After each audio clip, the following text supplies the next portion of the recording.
First of all, let me thank you for choosing a new Jazz or Jazz Crossstar as your next new vehicle. In this video, we're going to look at the features and the technology that both of these cars share so that we can tailor them to exactly what you would like them to do for your car, and you can start enjoying it from day one. Now, we are going to focus on using this car in the video. This is an EX grade, so not all Jazzes benefit from every single feature we're going to look at here, but we'll take a look round and make sure we get the very most out of it for you. So please join me as we take a look at the Honda Jazz.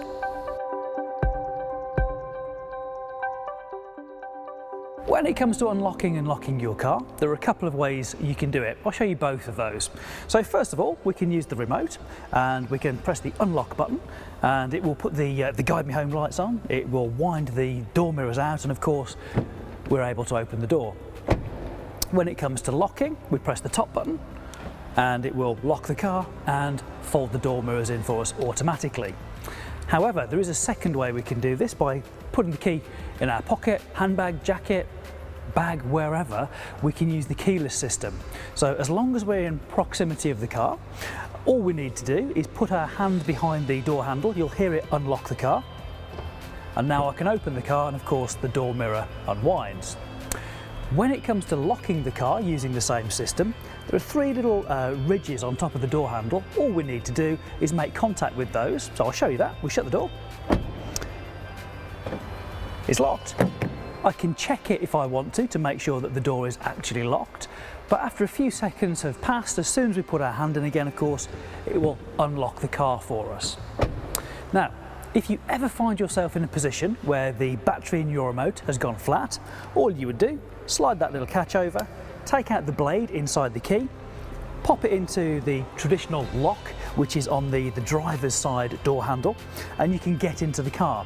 Now, of course, if your battery in your remote is flat, it's not going to allow you to start the car until you put this over the top of the power button, which will energize this, so you can then press the power button, drive on, continue your journey and go to your local Honda dealer and get a new battery in your remote.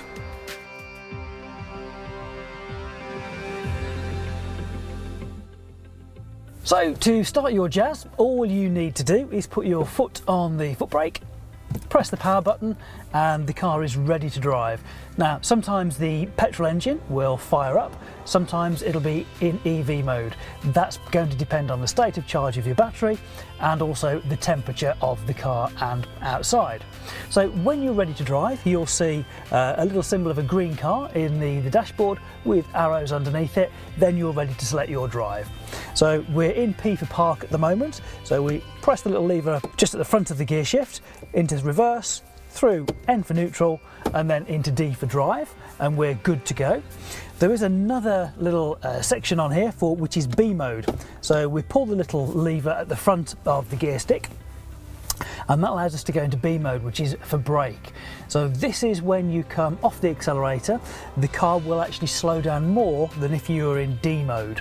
So this is useful to recapture some extra energy, and also it gives more of like an engine brake feel, because in D mode you're not going to get any engine braking because the engine's not connected to the road wheels. Now, my foot is on the foot brake and I can do a number of things to release the parking brake. Because my foot's on the foot brake, I can just push it down, apply it of course like that. If my foot wasn't on the foot brake, but I put it into D and my seat belt's on, it will automatically release for me. Another great feature that we have on Jazz and Jazz Crossstar is brake hold.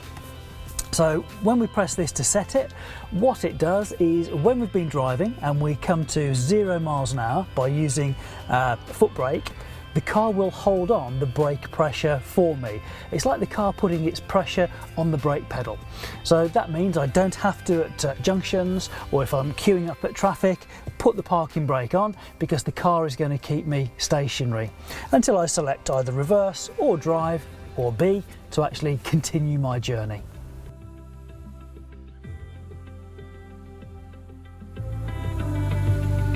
So the stalks behind the steering wheel, indicators on the left, and we have our wipers on the right. So if you just want to make an overtake manoeuvre and you just want 3 flashes, you just literally push the indicator stalk until you feel a little bit of resistance and it will give you 3 flashes. If you want to indicate for a longer duration, you go past that point and it will keep indicating until either you cancel or the steering lock will cancel it because you've made your manoeuvre. Then on the stalk itself, we have the ability to select the lighting. So the default is the auto position. If you want to force them off, you'd rotate it clockwise towards you. If you want fixed side lights or fixed dip beam, you would rotate it anti-clockwise. To go full beam, you would push it away from you, and obviously that will now bring us back to the dip position. And if you just want to give that little flash of the lights to let somebody know that you're there, you would pull that towards you. Now that the headlights are on, we can rotate the fog lights for the front and for the rear on the same stalk. So everything to do with lighting, whether it's indicators, front lights, fog lights at the rear, is all on here. So I'll turn those off. And then on the right hand side we have our wipers. Now this car has automatic rain sensing wipers. So we have controls of one push up would give a mist of the windscreen, just one little wipe of the screen. Next position down is off, then pulling that down one position puts it into auto. Now you can control how sensitive these are because the rain sensor's looking for droplets of water on the windscreen, and you can rotate this little dial for less or more sensitivity depending what you want. And if you wanted it in a fixed position, you just push it down 1 or 2 positions more. I'll turn them off. On the end of this we have another control for the rear wiper. So clockwise, looking at it end on, would put the rear wiper into intermittent. One further push would put it on constantly at the back, and if I pushed it even further, that would give a jet of water to the rear screen. If I wanted a jet of water for the front screen, I would literally pull that stalk towards me.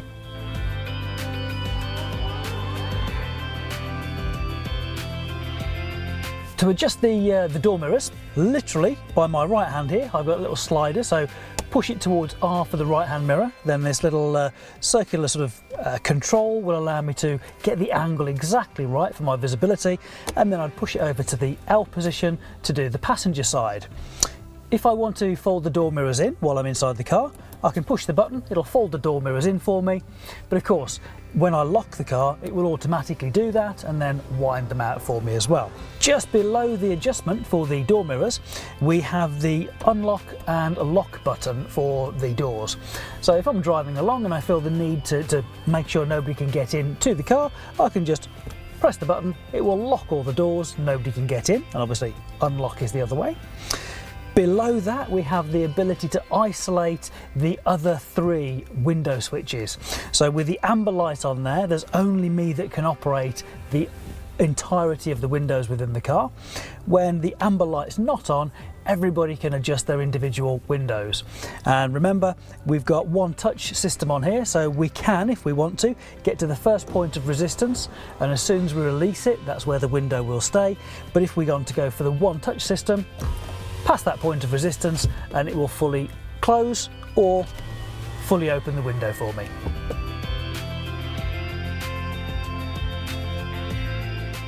So to keep you at the optimum temperature inside, all our controls are pretty much in the centre of the car. So if I just work left to right, we have, because this is the EX grade, we have the heated seats, we have 3 stages there. I'll just turn that back off again. Then working across, we have the on-off button in the centre for the actual fan speed, and of course we can increase or decrease that. So air conditioning, we can turn on or off, which is totally separate to the on-off button here because that's for your fan speed. Then we have recirculate. So if you just want to recirculate the air inside your cabin, that will be amber illumination on there. If you want air from outside to come into the cabin, there'll be no amber light. Then centrally here we have what mode we want it in. So whether we want it just on our feet and windscreen, or we can roll just face or face and feet. We have those options there. Next along we have one that just says front. What this will do, it will maximise the defogging of the front screen. So it will, I'll just turn it down, but what it will do, it will put a high fan speed with the aircon on to actually demist the inside of your screen for you. Next one along has rear written on it, and that is for heating the rear screen and also the door mirrors. So off that one button, it will do both door mirrors and the rear screen for you. We turn that one off. Then we have our temperature control as a dial here, so we can have whatever temperature we choose. And if we want the car to actually do the best job at keeping us at that temperature, and it works out what the fan speed should be, where the air needs to come out of, literally just press auto and it will do the very best job for you. And of course, the last one over here is my heated seats, and again, we have 3 stages, just like the passenger has. Now, not to do with your sort of comfort in the car, but in the same sort of area, just to point out for you, should you need it, that's where your hazard warning light switch is.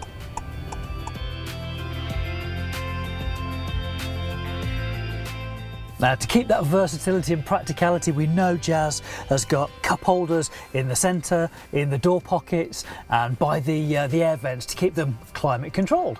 But from a practicality point of view, when it comes to storage, we've got our traditional glove box down here, and we've also got the additional glove box just above it, making sure we've got plenty of places to keep those odds and ends.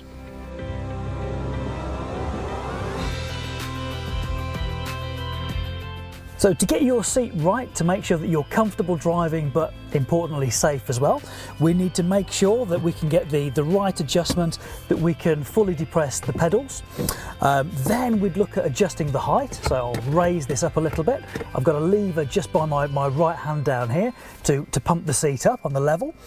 Then I'd look at the recline. So I can push that backwards or bring it up just to make sure we get it in exactly the right position for me. That feels nice and comfortable. Then I'd look at my steering wheel. So reach that down there. We just get that to where we think it's right, pull the lever up, and yep, that feels nice and comfortable. And now the final thing would be the head restraint. So that's too much of a gap. What we need to make sure is that the lumpy part of the back of my head is where the head restraint would come into contact with. So I'm just going to raise that up a couple of clicks, but that's still too much. So I can put the recline adjustment on there so that it's not touching my head, but it's very close, and that would limit any movement should there be an impact. So if I was driving this after somebody else had set it for themselves, there's a little button on the side, so I just press that to reset it and push the head restraint down to start all over again and make sure we get it exactly right for every driver.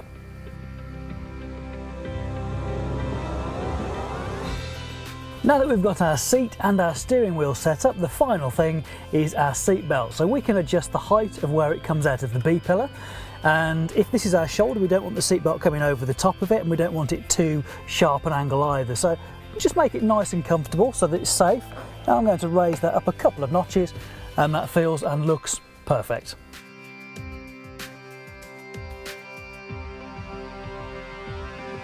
To activate or deactivate your parking sensors, just by my right knee, there's a little button with P on it, and when I press that, it will illuminate with a green light, meaning they're on. I also get confirmation momentarily on the meters in front of me, and as and when I want to turn it off, press that same button again, the green light goes out and I know I've turned my parking sensors off. While we're in this kind of area, one final thing on here is just to talk about where the horn is.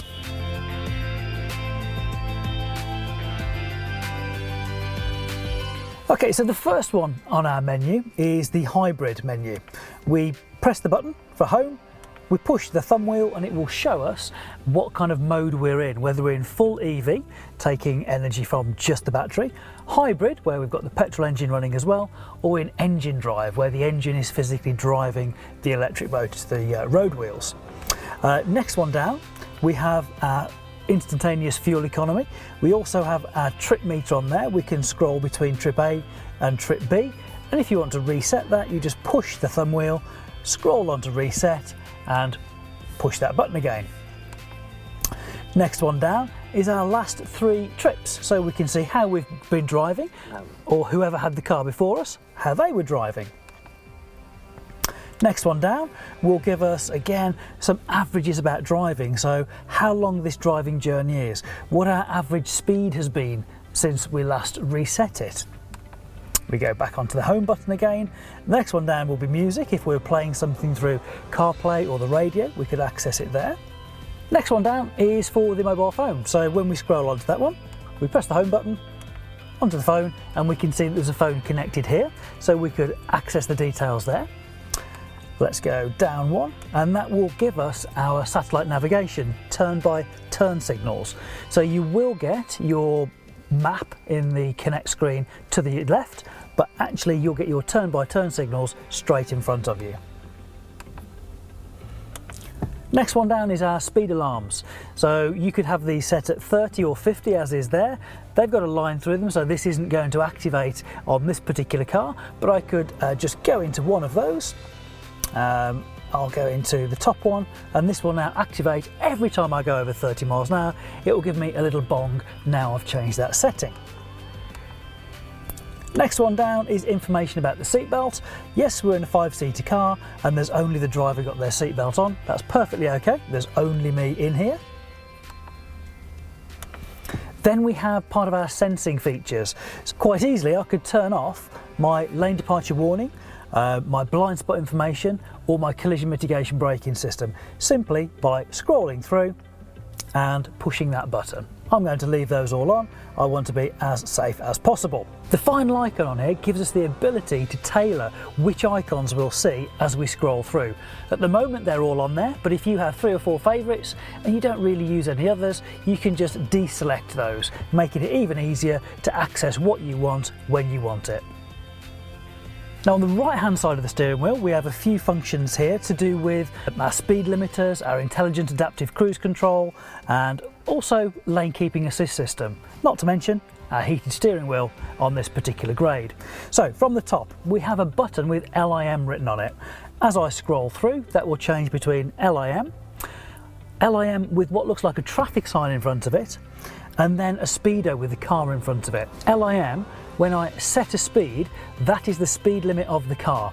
I will not be able to accelerate past that speed, so it's really good for peace of mind. If I select the one that has this traffic sign and LIM next to it, this is going to take information that the camera's seen of the road sign, so in a 60-mile-an-hour zone, it would then automatically limit me and my acceleration up to 60 miles an hour. With both of those features, if you need to accelerate past that for a safety reason, if you go full throttle, you will override the system because you are in control of this. These are assistance systems. And the final one that looks like a speedo with a car in front of it is intelligent adaptive cruise control. So this is where we take cruise control and make it usable in modern traffic. So rather than it just being a set speed and not adapting at all, what we do, we can press our adaptive cruise control, we then set the speed and it will go to the speed we're travelling at, or we can actually, if we're doing 30 miles an hour but we're in a 60, we can set it and use the plus button to take our target speed up to 60. And of course, as we've mentioned in previous videos, if there's a car in front doing 50, it will reduce our speed to mirror the slower speed of the car in front, and we can adjust the gap between ourselves and the car in front by time with this little button down here. So we have 4 different levels of time between us, like a 1.5 or 2 second gap, etc. So once we've set our intelligent adaptive cruise control, we could also, if we wanted to, set our lane keeping assist system. That's the button just to the right, which will look for the painted lines on the road and put in those tiny little movements of steering that we don't realise perhaps we're doing to reduce driver fatigue. So you'll need to be going at sort of dual carriageway motorway speeds for this to operate. So above the sort of 45 miles an hour, there or thereabouts, it would operate for you.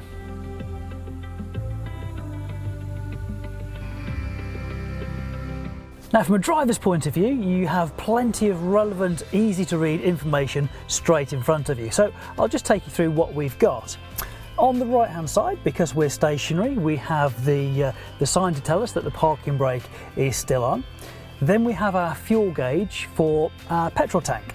And like all Hondas, just next to the sign for the fuel pump, there's a little tiny arrow pointing leftwards. just to indicate that your fuel filler flap is on the left hand side of the vehicle, making it nice and easy to remember which side of the pump to pull up to. Then as we move along, we can see we have the green car with the green arrow underneath it, so we're ready to drive, once we've selected drive of course. Above it, it's telling us we're in EV mode at the moment, so the car will be ready to drive off in pure electric vehicle mode. Next to that, the last traffic sign that this car saw was one of 70 miles an hour. So on the approach into here, that was what it saw, so of course when we drive out of here, we're going to be on the same road. Just below that we have the time. We do have a little orange information icon on there. That's because there is a passenger door open, so it's saying it's an amber notification, so take caution, there is something you should take a look at before you drive off, which is telling us is the door. Then underneath is the time, to the left of that is the mileage for this particular car. Then we have the icon in the centre telling us that the door is open. Above that is the speed. So top left we have our P symbol because we're in park at the moment. Of course, when you select D or B for driving forwards, that would change accordingly. Underneath that we have our little sensing icon that tells us if we've got our blind spot information on the EX grade, if we have our lane departure warning, those kind of features active. Below that is the external temperature, and of course we have our home button as we can scroll through some of the features we mentioned earlier. And on the left hand side we have the state of charge of our high voltage battery, which in this case is just about 3/4 charged. For all jazzes that come with the 9-inch infotainment screen, we call this Connect, this is how you would operate it. So we have 3 screens on here, and we can see things like our FM radio, Bluetooth audio, we have smartphone connection. That will change what it looks like once we've connected either an Android phone or an iPhone. We'll show you that in a moment. We have general settings, vehicle settings, digital radio, AM radio if you wish, information on trip computer, all really easy to go through. At your own leisure, of course, you can download the owner's manual and read through that as well. What we'll do though, we'll just go to the first page and get a phone connected. Now, if you have a smartphone, the easiest way is just going into smartphone connection. If you don't have a smartphone, but it does have Bluetooth, you'd press the phone button and it will be a very similar process. So, smartphone connection, and it will say connect a new device. So we'll connect onto a new device, and I need to go into my settings. So I'll go into settings, into Bluetooth, and pops up Honda HFT. So I press that on my phone. There's a code on there. It matches the one that's come up on my screen. Do I want to allow it? Yes, I do. So in a moment, when they've paired up together, they've made that connection, then it asks me, would I like to enable Apple CarPlay? Yes, I would. And of course, this is wireless Apple CarPlay as well. It's fantastic. Should be all the settings done on here. Maybe one more permission in a moment. Yep, use CarPlay. There we go. And it's completing the pairing. So now if I just pop my phone out of the way there, when we go back to the home screen, you will notice, if we go back to the home screen, it now no longer says smartphone connection, it says Apple CarPlay. If I had an Android phone, it would have to be connected into a USB connection, and it would say Android Auto. But now I'm into CarPlay, it's really easy. So we have my most recently used features on there, my most recently used apps. I can see my location. If I go to my home screen, it looks just like my phone. So if I want to make a call, I can do it here. I could use Siri as well. I've got my own maps as well as the maps that are on the Connect system. If I swipe over there, I've got my various music, my Waze, WhatsApp, whatever it might be.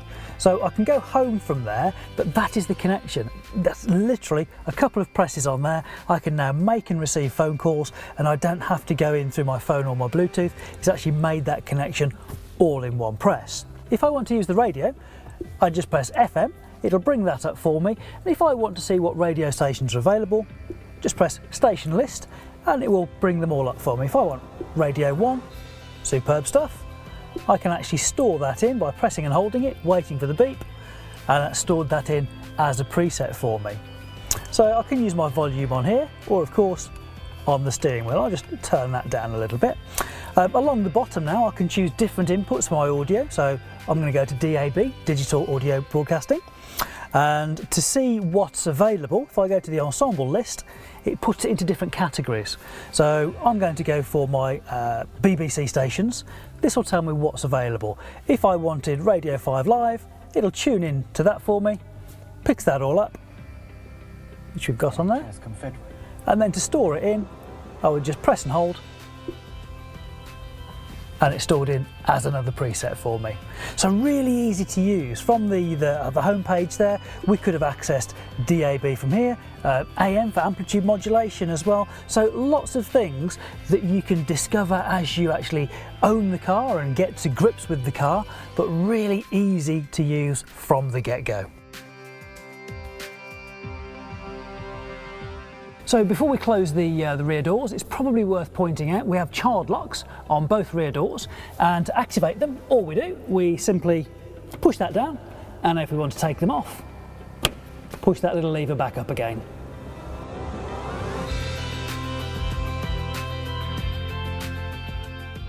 When refueling your Jazz, the car is unlocked. Simply press the fuel flap, it will open, allow you to unscrew the cap, storage position inside the flap so that when you're filling up it's not banging on the bodywork.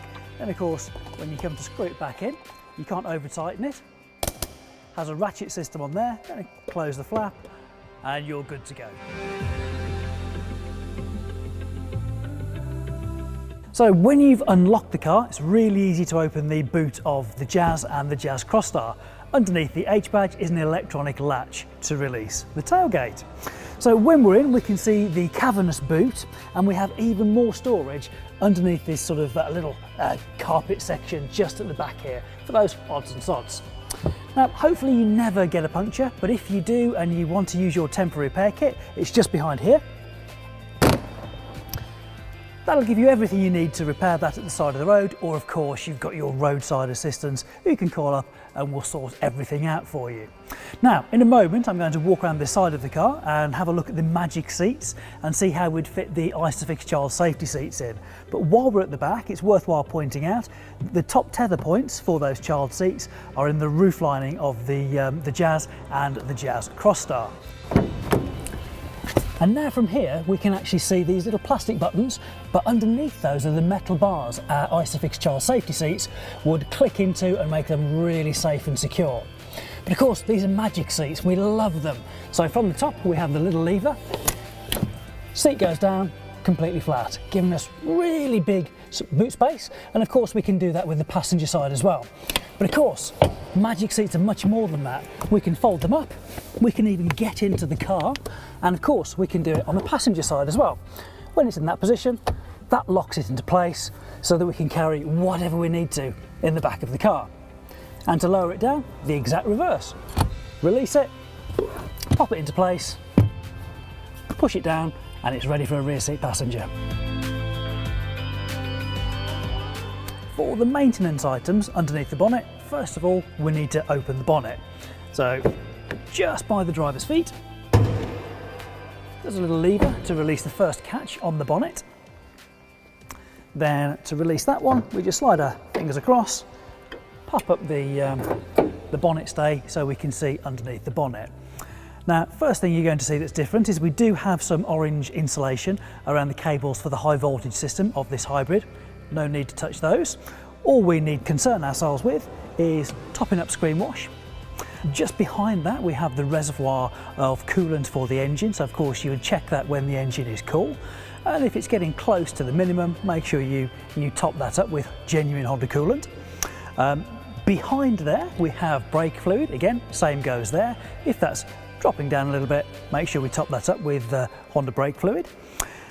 Checking the engine oil. Now we recommend that you do this every time you fill up with fuel, so that way the engine's nice and warm, you've parked it somewhere flat, and by the time you've filled the car up, actually the oil will have gone to the appropriate level. If it's getting close to the minimum, top it up again with the approved oil, just by taking off the oil cap there, pop it in, making sure you go no higher than the maximum mark. Moving over to this side of the car, we do have a separate reservoir of coolant here. This is for the power control unit and the hybrid side. Again, you can keep an eye on that, should be no movement in that at all. If it ever needs topping up, it will use the same coolant as the engine. Now we do have a 12-volt battery on the car. That is part of the system to enable you to unlock the doors, the lights will come on when to welcome you to the car, but that will be charged up when driving from the high voltage battery at the back. So this little sticker here just gives an indication of the frequency we should be driving the car, which I think for everybody is going to be a lot more frequently than this says.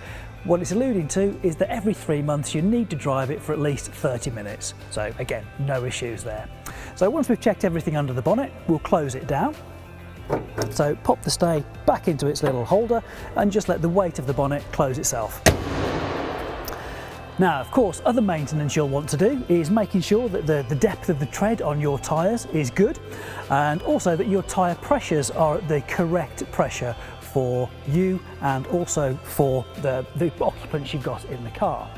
Now we have a deflation warning system, and what that does, it actually looks at and calculates the pressure in the tyre by the rotational speed of the wheels. So this could tell you if the tyres were over or under inflated. So if you get a warning inside the car, don't automatically think you've got a puncture. It just could be a cold spell or a warm spell. So check the pressures, make sure there's no foreign objects in the tyres, because obviously if there is, you need to get it replaced or repaired. But if you've established that actually there's nothing wrong there, we've readjusted the tyre pressures, I'll show you how to reset it inside the car.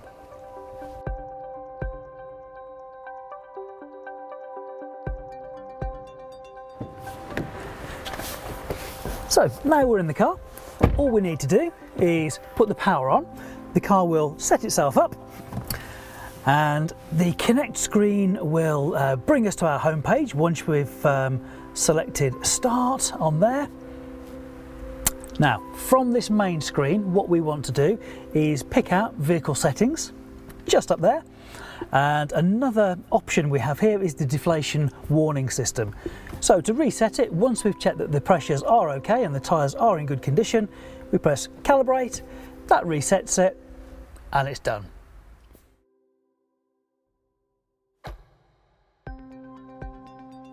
Thank you for watching the short video on Jazz and Jazz Crossstar, so we can get the most out of the car for you.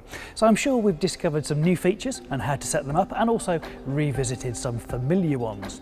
Now, in case there are some more specific detail questions that you have, please feel free to contact your dealer where they can go into that greater level of detail for those specific items. So, congratulations on your new purchase, and we look forward to keeping in touch.